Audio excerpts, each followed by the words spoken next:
नमस्कार, स्वागत आप सभी का मार्केट टाइम्स टीवी पर। वक्त हो चला है कृषि जगत से जुड़ी आज की बड़ी खबरों का।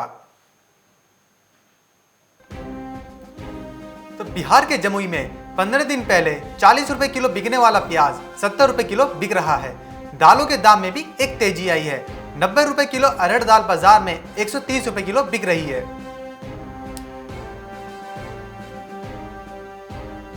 केंद्र सरकार ने देश में धान की रिकॉर्ड 2 करोड़ मैट्रिक टन से ज्यादा धान की खरीद कर ली है।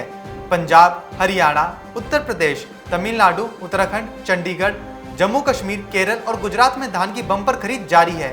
31 अक्टूबर 2020 तक इन राज्यों तथा केंद्र शासित प्रदेशों में किसानों से 204.59 लाख मैट्रिक टन से अधिक धान की खरीद की जा चुकी है।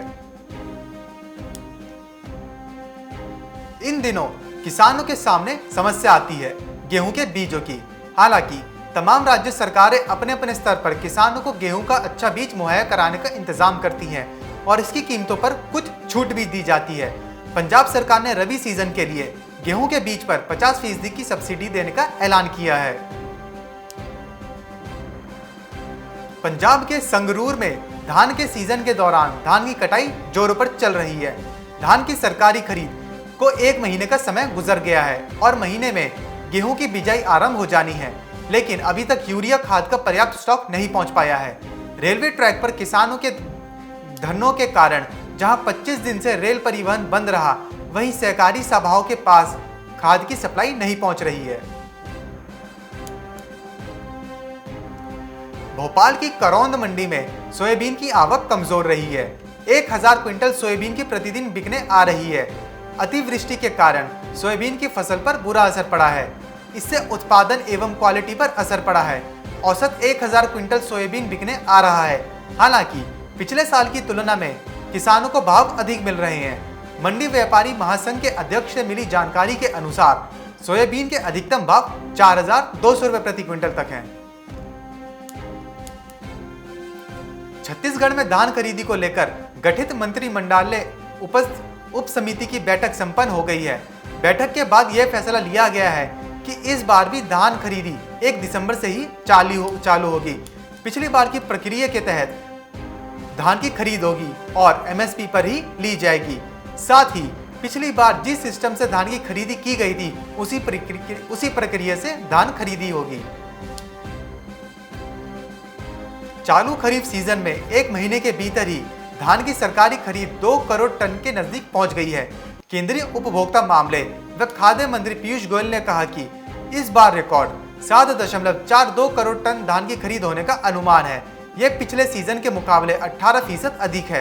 पिछले 1 महीने के भीतर 1.88 करोड़ टन धान की खरीद की जा चुकी है, जो पिछले सीजन के 1.51 करोड़ टन मुकाबले के 24% ज्यादा है। नवनियुक्त उपभोक्ता मामले व खाद्य मंत्री गोयल ने कहा कि सरकार की मंशा किसानों की उपज की ज्यादा से ज्यादा खरीद करनी है। इसीलिए चालू खरीफ सीजन के लिए अब तक के सर्वाधिक 39,000 से भी ज्यादा की खरीद केंद्र स्थापित किए गए हैं। बिहार के सहरसा में हर साल कोसी नदी में बाढ़ आने के दौरान नई मिट्टी आने से मक्का का उपज अधिक होती है।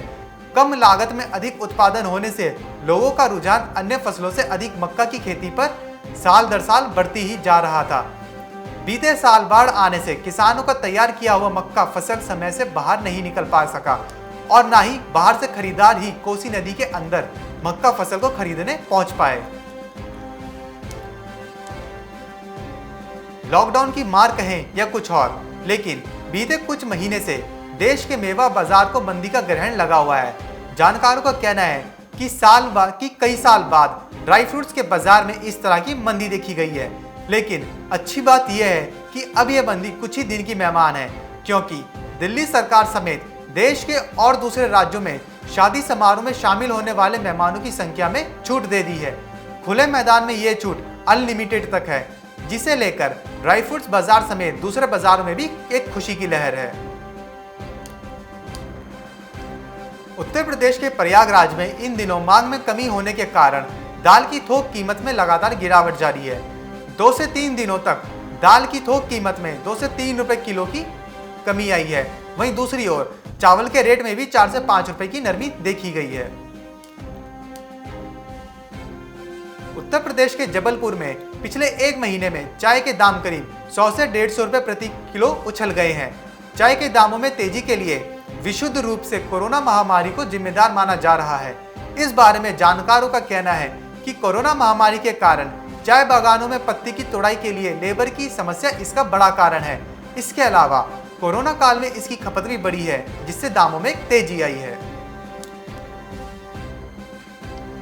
तो ये थी कृषि जगत से जुड़ी आज की बड़ी खबरें। फिलहाल इस बुलेटिन में बस इतना ही। और अधिक जानकारी के लिए बने रहिए हमारे साथ मार्केट टाइम्स टीवी पर। नमस्कार।